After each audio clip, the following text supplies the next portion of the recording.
Daily Bible reading, 2 Kings chapter 7. And Elisha replied, Hear the word of the Lord.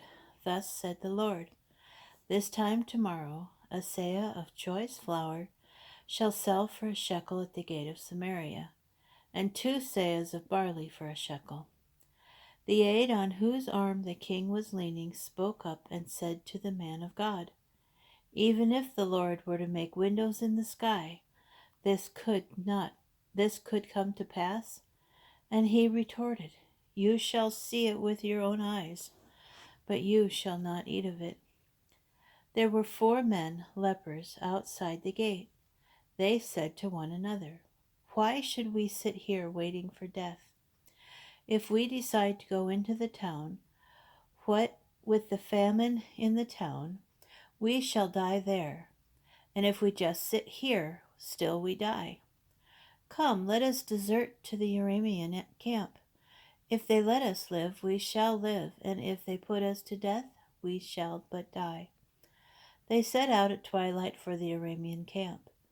But when they came to the edge of the Aramean camp, there was no one there, for the Lord had caused the Aramean camp to hear a sound of chariots, a sound of horses, the din of a huge army.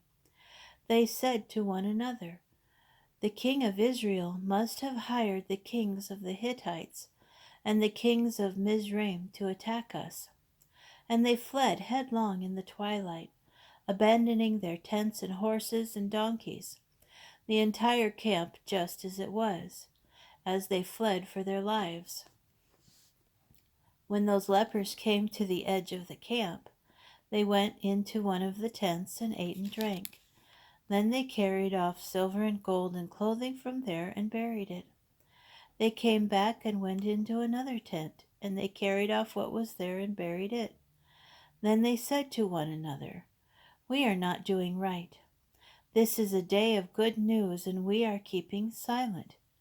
If we wait until the light of morning, we shall incur guilt. Come, let us go and inform the king's palace. They went and called out to the gatekeepers of the city and told them, We have been to the Aramean camp. There is not a soul there, nor any human sound. But the horses are tethered and the donkeys are tethered, and the tents are undisturbed. The gatekeepers called out, and the news was passed on into the king's palace. The king rose in the night and said to his courtiers, I will tell you what the Arameans have done to us. They know that we are starving, so they have gone out of camp and hidden in the fields, thinking, When they come out of the town, we will take them alive and get into the town. But one of the courtiers spoke up, Let a few of the remaining horses that are still here be taken. They are like those that are left here of the whole multitude of Israel, out of the whole multitude of Israel that have perished, and let us send and find out. They took 2 teams of horses, and the king sent them after the Aramean army, saying, Go and find out.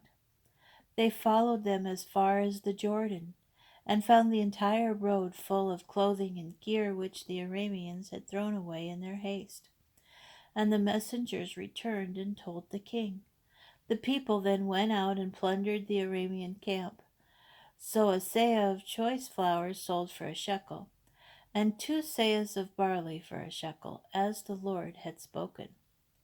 Now the king had put the aide on whose arm he leaned in charge of the gate, and he was trampled to death in the gate by the people, just as the man of God had spoken, as he had spoken when the king came down to him.